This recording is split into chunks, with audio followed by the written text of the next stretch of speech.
Good morning, blessed Monday everyone. Maraming salamat sa nagbigay ng malunggay. Blessing from Bewley sa aking kapitbahay. Ayan may tinapay from Paul. Ayan Paul. Yan, binigyan nila ko ng tinapay. Yan ang sarap-sarap na Yan, sa loob yan. Ang sarap, mababusog na naman ako nito.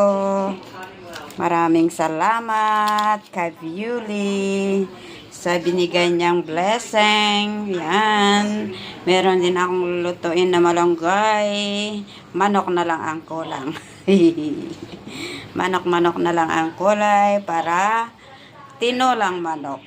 Yan. Mamayang gabi magluluto ako ng tinolang manok. Ayan, Thank you so much. God bless to all of us.